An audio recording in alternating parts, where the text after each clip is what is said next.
من يهده الله فلا مضل له ومن يضلله فلا هادي له ونشهد أن لا إله إلا الله وحده لا شريك له ونشهد أن سيدنا وسندنا وحبيبنا ونبينا ومولانا ومأوانا وملجانا محمدًا عبده ورسوله أرسله بالحق بشيرا ونذيرا وداعيا إلى الله بإذنه وسراجا منيرا صلى الله عليه وعلى آله وأصحابه وأزواجه وأهل بيته وبارك وسلم تسليما كثيرا كثيرا أما بعد فأعوذ بالله من الشيطان الرجيم بسم الله الرحمن الرحيم والعصر إن الإنسان لفي خسر إلا الذين آمنوا وعملوا الصالحات وتواصوا بالحق وتواصوا بالصبر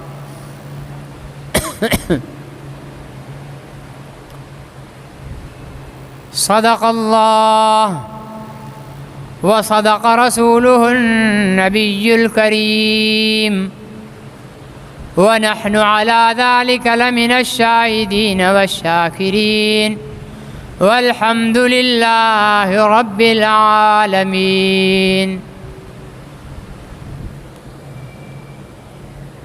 محترم بزرگوں اور بھائیوں،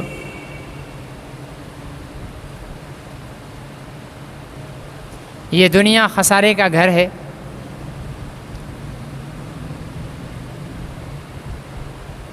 اگر اس گھر میں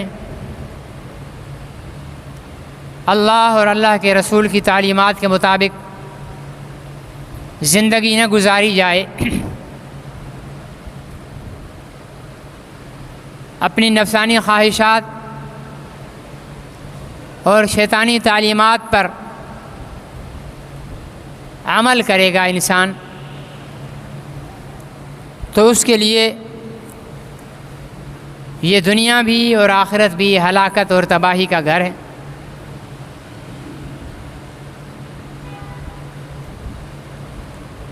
اس دنیا میں اپنی آخرت کو خسارے سے، نقصان سے، تباہی سے اور خود کو آخرت کی ہلاکت سے بچانے کے لیے اللہ تعالیٰ نے اس سورہ عصر کے اندر 4 کام کرنے کے بتائے ہیں۔ اگر کسی نے یہ 4 کام کیے تو وہ خسارے اور نقصان سے بچ جائے گا اور وہ کامیاب ہو جائے گا۔ ہر انسان یہ چاہتا ہے کہ مجھے خسارہ نہ ہو، نقصان نہ ہو۔ ہر انسان کامیابی کا متلاشی ہے، لیکن ہر انسان نے کامیابی کا بھی اپنا معیار بنایا ہوا ہے اور نقصان اور خسارے کا بھی اپنا معیار بنایا ہوا ہے۔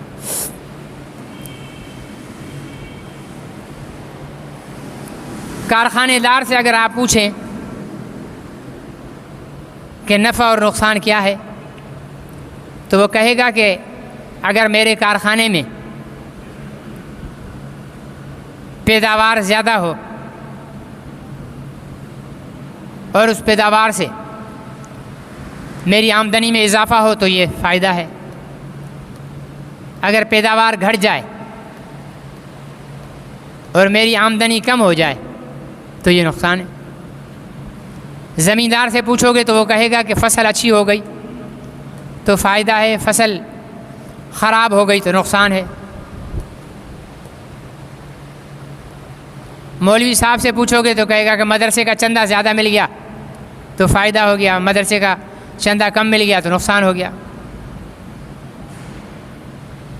ملازم سے پوچھو گے تو وہ کہے گا کہ بجٹ میں تنخواہ زیادہ بڑھ گئی تو فائدہ ہو گیا، نہ بڑھی تو نقصان ہو گیا۔ مزدور سے پوچھو گے تو وہ کہے گا دہاڑی لگ گئی تو فائدہ، نہ لگی تو نقصان۔ حالانکہ ان میں سے کوئی بھی نہ نقصان ہے نہ کوئی فائدہ ہے۔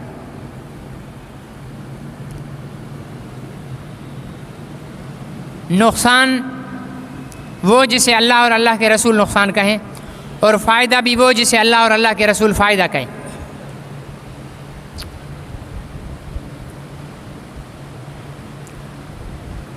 اس دنیا کے نقصان کو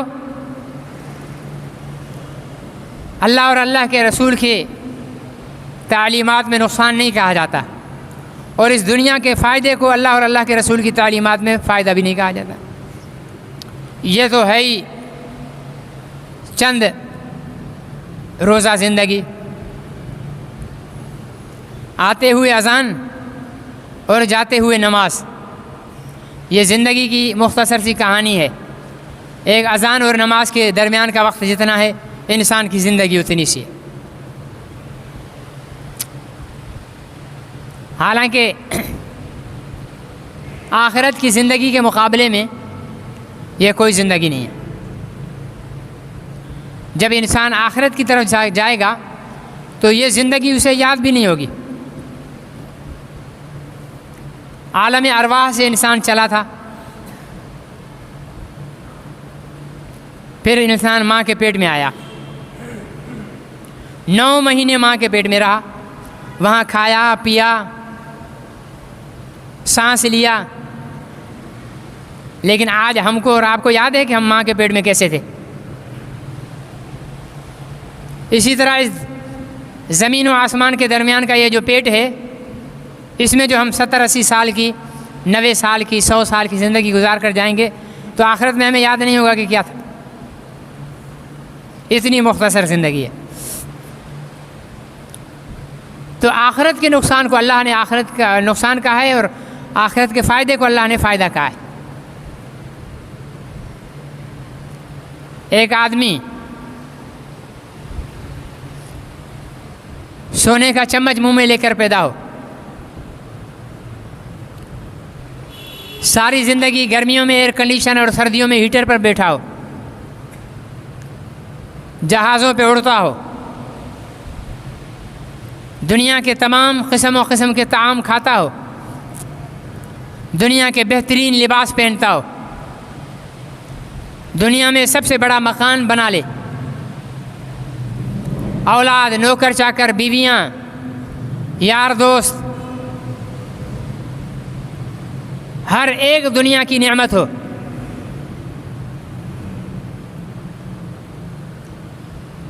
کبھی اس کی آنکھوں میں آنسو نہ آئے ہوں، کبھی اس کے سر میں درد نہ ہوا ہو، بخار نہ آیا ہو، کوئی ٹینشن اور پریشانی بھی نہ ہوئی ہو، خوب زندگی گزاری ہو، ان ساری راحتوں کے باوجود اس دنیا کی زندگی کی بدصورتی یہ ہے کہ یہ چند دن کے لیے ہے۔ یہ راحت، یہ آرام، یہ صحت، یہ تندرستی، یہ مکان، یہ قبیلہ، خاندان، دوست احباب، بیوی بچے، جائیداد، مال و ملکیت، دنیا میں ایسے بھی لوگ رہتے ہیں جنہیں اپنی دولت کا پتہ نہیں ہے کہ کتنی ہے، انہیں کچھ پتہ نہیں کہ ہماری ملکیت کہاں کہاں کس ملک میں ہے۔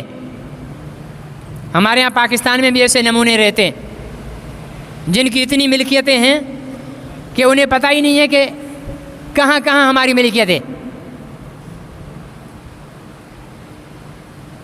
لیکن جیسے سانس کا ڈورا ٹوٹا، سارا تعلق چھوٹا، یہ مال، یہ ملکیت، یہ دولت، جائیداد، یہ پیچھے والے بانٹ لیں گے، کھا لیں گے، بلکہ ایک دوسرے کو قتل بھی کر دیں گے حصے لینے کے چکر میں۔ تو اس دنیا کی سب سے سب سے بڑی بدصورتی اس دنیا کی یہ ہے کہ یہ ناپائیدار ہے، اور اہل جنت کی زندگی کی سب سے بڑی خوبصورتی یہ ہے کہ وہ ابد الآباد ہے، وہ ختم نہیں ہوگی۔ اسی لیے اللہ رب العزت کے حبیب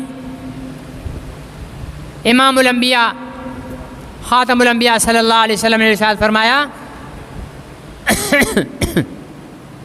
کہ یہ دنیا مومن کے لیے قید خانہ ہے، مومن کے لیے قید خانہ۔ اگر دنیا میں کسی کو سکون ہے اور آرام و راحت ہے، تکلیف کوئی بھی نہیں ہے، تو پھر وہ تھوڑا اپنے ایمان کا جائزہ لے لے، کیونکہ میرے نبی کے فرمان کے مطابق تو یہ قید خانہ ہے۔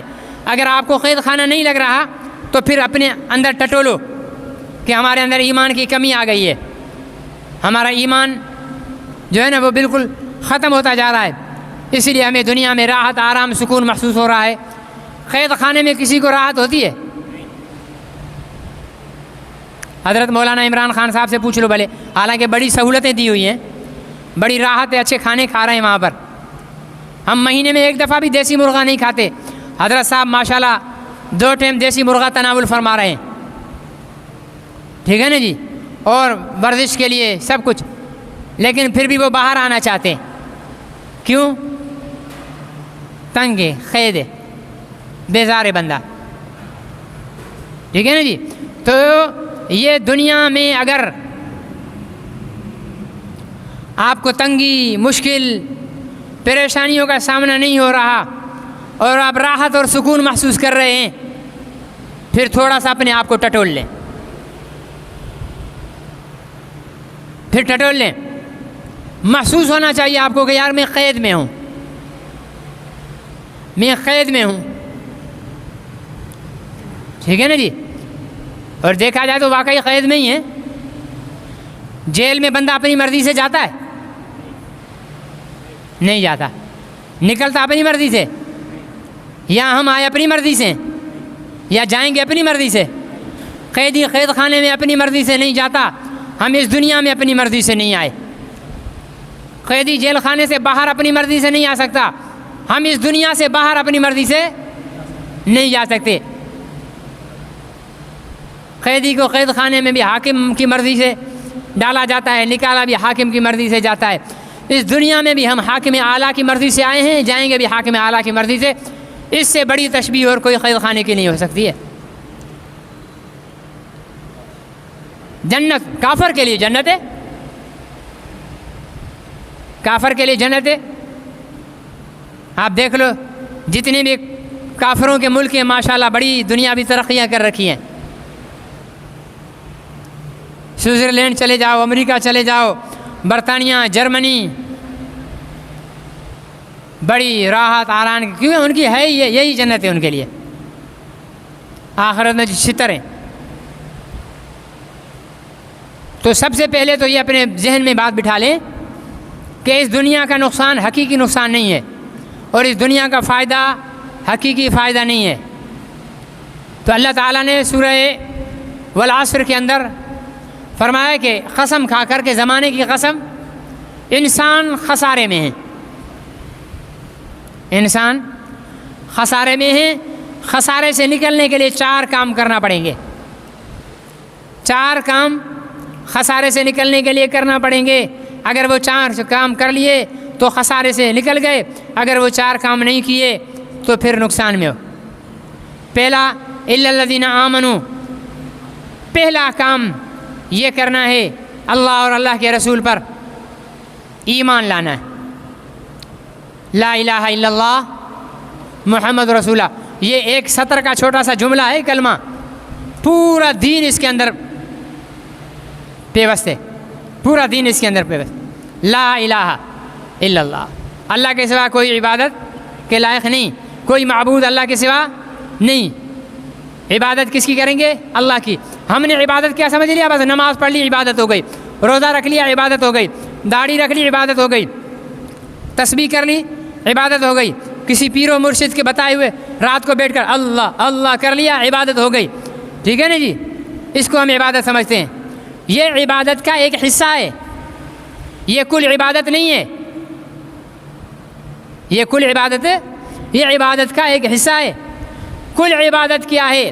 ساری زندگی اللہ کے احکامات پر عمل اور اللہ کی منہیات پر، اوامر پر عمل اور منہیات، منع کی ہوئی چیزوں سے بچنا، اس کا نام ہے عبادت۔ اس کا نام کیا ہے؟ عبادت ہے۔ ایک طرف نماز پڑھتا ہے، سود کا کاروبار بھی کرتا ہے، یہ عابد تھوڑی ہے، یہ نمازی ہے۔ ایک طرف داڑھی بھی رکھی ہوئی ہے، جوا بھی کھیلتا ہے، یہ عابد نہیں ہے۔ ہاں جی، ایک طرف روزے رکھتا ہے، پھر رمضان میں تمام کھانے پینے کی اشیاء مہنگی کر کے بیچتا ہے، یہ عابد نہیں ہے، یہ صرف روزے دار ہے۔ کیونکہ مومن کے لیے تو حضور علیہ السلام نے فرمایا نا کہ مومن وہ جس کے ہاتھ سے، زبان سے کسی کو تکلیف نہ پہنچے۔ یہاں تو ہم سے ہر دوسرے آدمی کو تکلیف پہنچی ہوئی ہے۔ عبادت یہ ہے، لا الہ الا اللہ، تمام احکامات اور منہیات اللہ رب العزت کی، یہ احکامات اور منہیات ہمیں اللہ کے حکم اور اللہ کی منع کی چیزیں کیسے معلوم ہوگی؟ فرمائے محمد رسول اللہ۔ ظاہر ہے اللہ ہمیں خود تو نہیں بتائیں گے نا، اللہ نے اپنا فرستادہ بھیجا جو اللہ تعالیٰ کی پسندیدہ اور ناپسندیدہ چیزوں کا تفصیل کے ساتھ ہمیں سامنے بیان فرما دیا کہ یہ حرام، یہ حلال، اس سے اللہ راضی، اس سے اللہ ناراض، یہ جائز، یہ ناجائز، یہ مکروہ۔ یہ کون بتائے گا؟ محمد رسول اللہ۔ یہ پورا صرف لا الہ الا اللہ محمد رسول اللہ 100% صرف اس کے ہم پابند بن جائیں، صرف لا الہ الا اللہ محمد رسول اللہ کے پابند بن جائیں تو 100% بندہ پکا سچا مسلمان ہے۔ فرمایا لا الہ الا اللہ محمد رسول اللہ، ایمان لے آؤ۔ پھر دوسرا کام کیا کرنا ہے؟ الی الذین آمنوا، ایمان لے آؤ، وعملوا الصالحات، نیک کام کرو۔ تباہی سے، خسارے سے بچنا ہے تو کیا کرنا پڑے گا؟ نیک کام کرنا پڑے گا۔ نماز پڑھنی ہے، روزہ رکھنا ہے، گنجائش ہے تو مال دے ہے تو حج کرنا ہے، صاحب نصاب ہو تو زکوٰۃ دینی ہے، ٹھیک ہے نا۔ یہ پھر حسن اخلاق، اپنے پرایوں سے حسن اخلاق کے ساتھ پیش آنا ہے، زبان کو کنٹرول میں رکھنا ہے، ہاتھ اور پیر کو کنٹرول میں رکھنا ہے، آنکھوں کو کنٹرول میں رکھنا ہے۔ عامل الصالحات، نیک عمل کرنا، ہر نیکی۔ حضور علیہ السلام نے فرمایا سب سے چھوٹا نیک عمل کیا ہے؟ راستے سے تکلیف دینے والی چیز کو ہٹا دینا۔ راستے سے تکلیف دینے والی چیز کو، اور ہماری مارکیٹوں کو دیکھو، ہم نے دکانوں کے تھڑے اتنے بنائے ہوئے ہیں کہ پیدل بندہ نہیں چل سکتا ہے۔ نبی پاک کے فرمان کے الٹ کر رکھا ہے ہم نے، پیدل چلنے والوں کے لیے رکاوٹیں ہم نے۔ حضور نے فرمایا سب سے چھوٹی نیکی یہ ہے کہ راستے سے تکلیف والی چیز کو ہٹاؤ۔ ہم حضور علیہ السلام کے امتی ہو کر راستے میں تکلیف دینے والی چیزوں کو کھڑا کر دیا ہے۔ ادھر چمچی کھڑی ہے، ادھر ٹھیلا کھڑا ہے، ادھر اس کا دکان والے کا پتھارا بنا ہوا ہے، ادھر یہ رکھا ہوا، ادھر وہ رکھا ہوا ہے، باقی آنے جانے والے جائیں بھاڑ میں۔ وہ تو انسان نہیں ہے، انسان تو حضرت دکاندار صاحب ہیں، انسان تو چنگسی والے ہیں، اور انسان تو ٹھیلے والے ہیں، پیدل چلنے والے انسان نہیں ہیں۔ سب سے کم ترین درجے کی نیکی ہے کہ راستے سے تکلیف کو دینے والی چیز کو ہٹاؤ۔ اور پھر تکلیف دینے کا سبب بننا یہ بہت بڑا گناہ ہے۔ ہم 5 وقت کے نمازی حاجی صاحب بن کر دکان کا تھڑا وہ 10 فٹ باہر نکالا ہوا ہے، اور ہم سمجھ رہے ہیں کہ جناب ہم بڑے نیک ہیں، چھتر پڑیں گے الٹے ہو کر۔ اور ایسے حاجی صاحب اور مولوی صاحب کو تو ڈبل چھتر پڑیں گے کہ بدبخت، تو دین جانتا تھا پھر بھی تو لوگوں کو تکلیف کا ذریعہ بن رہا تھا۔ جاہل کے لیے شاید تھوڑی سی گنجائش آ جائے، لیکن دین جاننے والے، دین کا علم رکھنے والے کے لیے کوئی رعایت نہیں ہوگی۔ تو عامل الصالحات سب سے چھوٹی تکلیف راستے۔ حضور علیہ السلام نے فرمایا کیسے تعلیم دی؟ انسان تو انسان، جانور کوئی بھی تکلیف دینے سے، آپ نے فرمایا کوئی بل ہے، کوئی سوراخ ہے، وہاں پیشاب نہ کرنا. کوئی بل ہے تو وہاں پیشاب نہیں کرنا. کیوں یا رسول اللہ؟ فرمایا ہو سکتا ہے اس میں کوئی جانور ہو، اس کا بل ہو، تمہارا پیشاب اس کے لیے تکلیف کا ذریعہ بنے. فرمایا درخت کے نیچے پیشاب پخانا نہیں کرنا. کیوں؟ اس لیے کہ گرمی کا ٹائم ہے، کوئی سستانے کے لیے وہاں پر آئے گا، تمہارا گند پڑا ہوا ہوگا تو پریشان ہو جائے گا. فرمایا اپنے گھر کی دیوار کو اتنا اونچا نہ کرنا کہ تیرے پڑوسی کی ہوا بند ہو جائے. ہم تو دیواریں اونچی ہوا بند کرنے کے لیے کرتے ہیں. اس سالے کو ہوا جا کیوں رہی ہے؟ ٹھیک ہے نا، یہ دیوار اونچی کر دی، کوئی مقصد نہیں ہوتا. ایسے بہت سارے کیس آتے ہیں ہمارے پاس شکایت لے کر، مولوی صاحب یہ کوئی مقصد نہیں ہے اس دیوار کا، بس صرف ہماری ہوا روکنے کے لیے دیوار کھڑی کر دی ہے. تو یہ ہم رسول اللہ صلی اللہ علیہ وسلم کے امتیوں کا حال ہے. ٹھیک ہے نا جی. سائے کی جگہ پر پیشاب نہ کرنا، کوئی بل ہے، سوراخ ہے، وہاں پیشاب نہ کرنا. اپنے گھر کی دیوار کو اتنا اونچا نہ کرو کہ تمہارے پڑوسی کی ہوا رک جائے. ہوا کے رخ پر بیٹھ کر پیشاب نہیں کرنا کہ تمہارے پیشاب کی بدبو جو ہے کوئی آگے بیٹھا ہوا وہاں تک ہوا جا رہی ہے تو اس کو اذیت کا ذریعہ. اتنی تو پاکیزہ تعلیمات سرکار دو عالم صلی اللہ علیہ وسلم نے ہمیں دی ہیں، ہمیں پائی جاتی ہیں.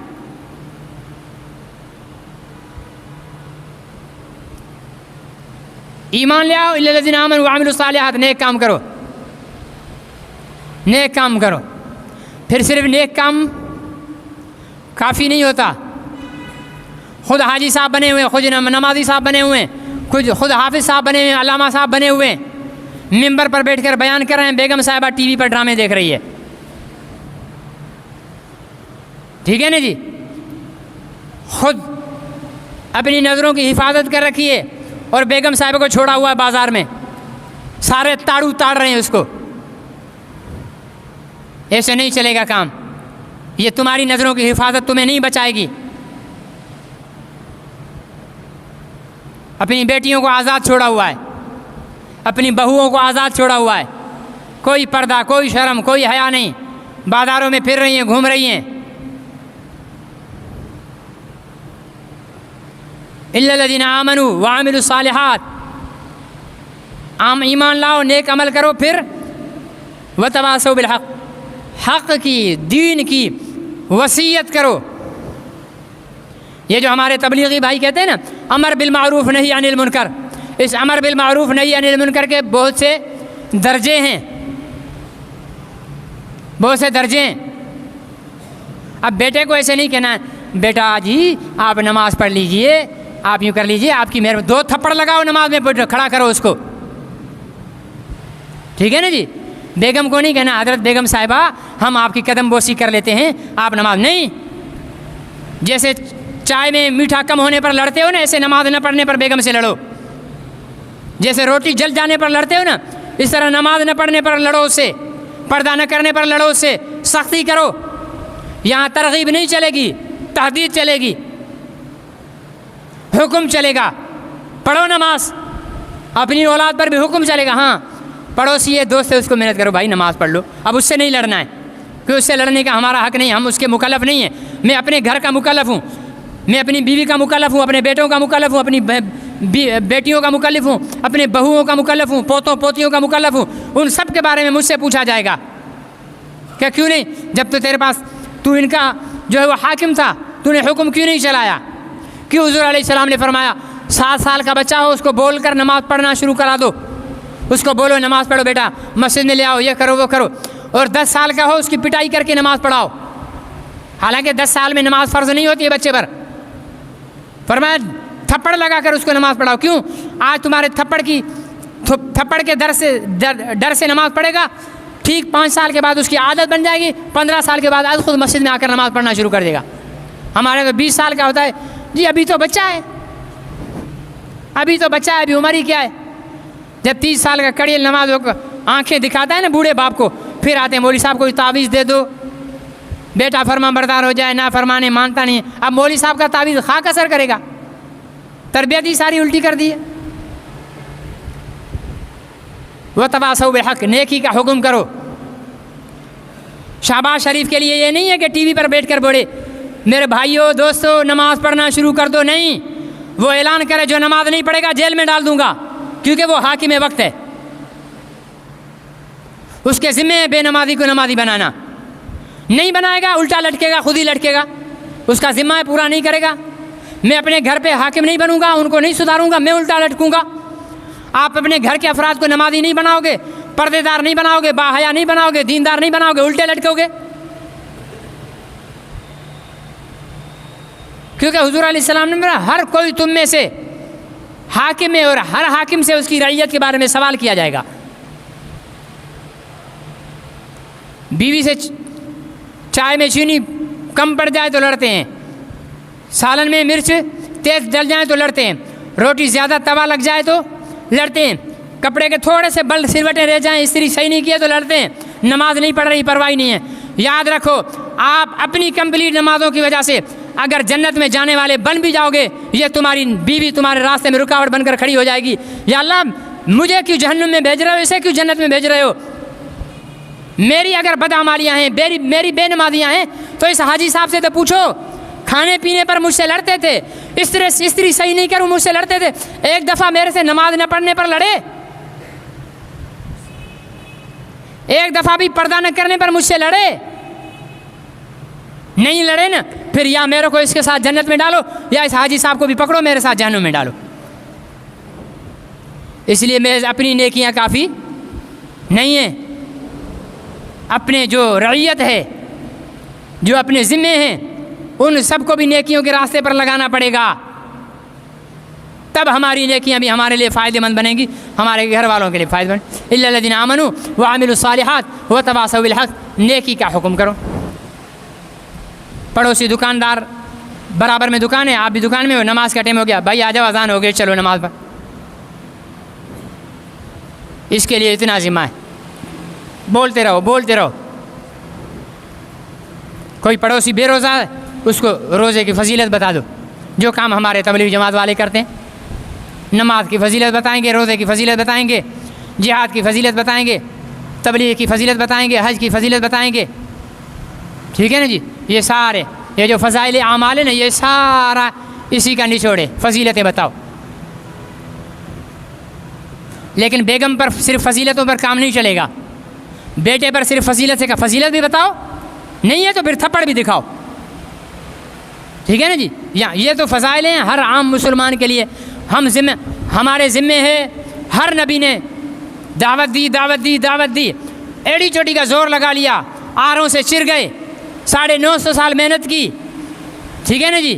اور کتنی تکلیفیں اٹھائیں، اور پھر حضور علیہ الصلوۃ والسلام نے تو یہاں تک فرمایا کہ 1,24,000 انبیاء کو جتنی تکلیفیں دی گئی ہیں اللہ کے دین کی دعوت میں، وہ مجھے جو تکلیفیں دی گئی ہیں وہ سب سے زیادہ سخت تکلیفیں، محنت کی، آخر میں کیا کہا؟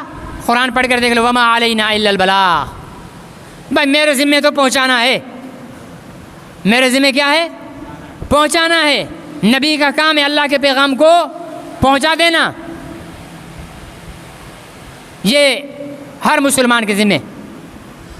اور پھر گناہ کرتے ہیں نا، کر رہے ہیں جائے بھاڑ میں جائے، ہمارا کیا جائے، نہیں، ہمارا کیا نہیں جائے، ہمارا بھی جائے، ہم بھی مریں گے۔ بنی اسرائیل میں جب اللہ کی نافرمانی اور سرکشی بڑھی نا، 3 طبقے بن گئے، کتنے؟ 3۔ ایک وہ جو ان سے برات کا اظہار کر دیا، نہیں بھائی ہم ان کے ساتھ نہیں ہیں، روکو ان کو، روکو ان کو، روکتے تھے، بھائی مرو گے، تباہ ہو جاؤ گے، برباد ہو جاؤ گے۔ ایک وہ جو چپ، اور ایک وہ جو گناہ کر رہے تھے۔ چپ اور گناہ کرنے والے دونوں پر عذاب گیا، بچا وہ جو روکنے والا تھا۔ یہ مت کہو کر رہے ہیں ہمارا کیا، نہیں، روکنے والے بنو، برائی کو روکنے پر کردار ادا کرو۔ چپ رہو گے، خاموشی اختیار کر کے اپنے آپ کو جو ہے نا وہ لا تعلق بناؤ گے تو انہی کے ساتھ کچھ لے جاؤ گے۔ کیوں حکم ہوا عذاب کے فرشتوں کو؟ جب فرشتوں نے کہا یا اللہ جس قوم پر آپ نے عذاب کے لیے بھیجا وہاں تو بڑے بڑے عبادت گاہوں میں اندر نیک لوگ بیٹھے ہوئے آپ کی عبادت کر رہے ہیں، فرمائے ان کو پہلے عذاب میں گرفتار کرو۔ ان کو پہلے عذاب میں گرفتار کرو. کیوں؟ یہی تو وہ بدبخت لوگ ہیں جو اپنی عبادت میں لگے ہوئے ہیں اور گمراہی پھیل رہی ہے, تباہی پھیل رہی ہے, امت گمراہ ہو رہی ہے اور ان کو بتا ہی نہیں رہے, سمجھا ہی نہیں رہے, غلط کو غلط نہیں کہہ رہے, اچھے کو اچھا نہیں کہہ رہے. ان سے عذاب شروع کرو. میرے مسلمان بھائیوں, ڈرو. جب اللہ کا عذاب آئے کہیں ہم سمجھیں کہ ہم تو مسجدوں میں بیٹھے ہوئے تھے, ہم تو مولویوں کے بیان سن رہے تھے, ہم تو فلانے کام میں لگے ہوئے تھے. کہیں ایسا نہ ہو کہ اللہ کا عذاب شروع ہی ہم لوگوں سے ہو. اس اللہ کے عذاب سے بچنے کے لیے برائی کو برائی کہہ کر روکو, اچھائی کو اچھائی کہہ کر نافذ کرو. من رأى منکم, فرمایا کہ تم میں سے جو کوئی برائی کو روکے دیکھے, من رأى منکم منکرا, تم میں سے جو کوئی منکر کو برائی کو دیکھے پھر کیا کرے؟ فرمایا کہ اس کو ہاتھ سے روکے, اس کو ہاتھ سے روکے. میری بیوی اگر بے پردہ ہے اس کو ہاتھ سے روکنے کی طاقت ہونی چاہیے مرد میں, ورنہ وہ کھدڑا ہے, وہ نامرد ہے جو اپنی بیوی کو بے پردگی سے روک نہ رکھ سکے, جو اپنی اولاد کو بے حیائی سے نہ روک سکے, وہ مرد نہیں ہے. اتنی طاقت اور قوت ہمارے اندر ہونی چاہیے, اپنے گھروں پر اتنا کنٹرول ہونا چاہیے. فرمایا اس کو ہاتھ سے روکو. اگر اتنی طاقت نہیں ہے زبان سے روکو. بولو بھائی یہ غلط کر رہے ہو, مرو گے, برباد ہو جاؤ گے. مت ڈانس پارٹیاں رکھو, مت عورتوں کو بازاروں میں نکالو, مت داڑیاں منڈاؤ, مت جھوٹ بولو, مت زنا کرو, مت شراب پیو, مت بہنوں کا حق کھاؤ. یہ بولو. فَإِن لَّمْ يَسْتَطِعْ فَبِقَلْبِهِ ذَلِكَ أَضْعَفُ الْإِيمَانِ. فرمایا اگر بولنے کی بھی طاقت نہیں ہے تو دل میں اس کو برا سمجھو, اور یہ ایمان کا سب سے کم ترین درجہ ہے. ہم تو اس سے بھی نیچے آ گئے. زانی زنا کر رہا ہے, برا تھوڑی سمجھ رہا ہے اس کو, دوستوں میں بیٹھ کر بڑے فخر سے بیان کر رہا ہوتا ہے. شرابی شراب پی رہا, اس کو برا نہیں سمجھ رہا, دوستوں میں بیٹھ کر فخر سے بیان کر رہا ہے. داڑھی منڈا کر فخر سے بیان کر رہے ہیں, سود کھا کر فخر سے بیان کر رہے ہیں. تو یہ تو وہ ہے نا کہ ہم اضعف الایمان سے بھی نیچے آ گئے. اس سے بھی ہمارا ایمان کمتر ہو گیا ہے کہ ہم برائی کو برائی سے بچنے کے لیے پہلا قدم یہ اٹھانا پڑے گا کہ ہم برائی کو برائی سمجھیں. حضرت تھانوی رحمۃ اللہ علیہ, ان کے ایک شاگرد تھے, فارغ ہوئے ان کے مدرسے سے, ان کی تشکیل ہو گئی کہ بھائی فلانے علاقے میں جا کر تم نماز پڑھاؤ. اب جس علاقے میں وہ نماز پڑھانے گئے ان کا سارا کاروبار سود کا تھا, سارا کاروبار. آج کل ہمارے شہر میں چل رہا ہے ٹھیلا گروپ.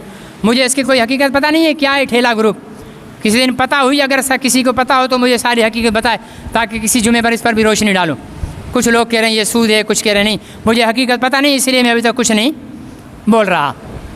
تو جس علاقے میں گئے تو سارے سود خور, سود کا کام کرنے والے. اب میری طرح کم عقل آ کر بیٹھے تقریر میں اور سود پر ہی تقریر کی. سود کھانے والے خبیث, سود کھانے والے لعنتی, سود کے 32 درجے, اور کم سے کم درجہ ماں سے زنا کرنے کے. یہ حدیث ہے, ماں سے زنا کرنے کے برابر. ان کی نماز قبول نہیں ہوگی, ان کے روزے قبول. وہ بھی کوئی انتہائی درجے کے کمینے تھے. انہوں نے کہا جب قبول نہیں ہوگی تو باہر میں جاؤ, ہم آتے ہی نہیں مسجد. انہوں نے مسجد آنا چھوڑ دیا. اب مولوی صاحب کے پاس مقتدی نہیں آئے تو تنخواہ کہاں سے ملے گی, ہے نا بھائی؟ مقتدی نہیں آئے تو تنخواہ کہاں سے ملے گی, پریشان. حضرت تھانوی رحمۃ اللہ علیہ کے پاس خط لکھا, حضرت یہ بات ہو گئی ہے, میری تو ایک ہی تقریر میں لوگوں نے نماز پڑھنا چھوڑ دی. حضرت نے خط لکھا, میں فلانے دن آ رہا ہوں, اپنے سارے نمازیوں کو جمع کرو. اعلان ہو گیا بھائی حضرت تھانوی رحمۃ اللہ علیہ بہت بڑی, اپنے دور کی بہت بڑی شخصیت تھے. آج کے دور میں ان کے مقام کا کوئی, یوں سمجھ لیں کہ آج کوئی کہتے کہ بھائی مولانا تقی عثمانی صاحب آ رہے ہیں تو لوگ کیسے آ جائیں گے صرف ان کی زیارت کے لیے, یا مفتی منیب الرحمان صاحب آ رہے ہیں.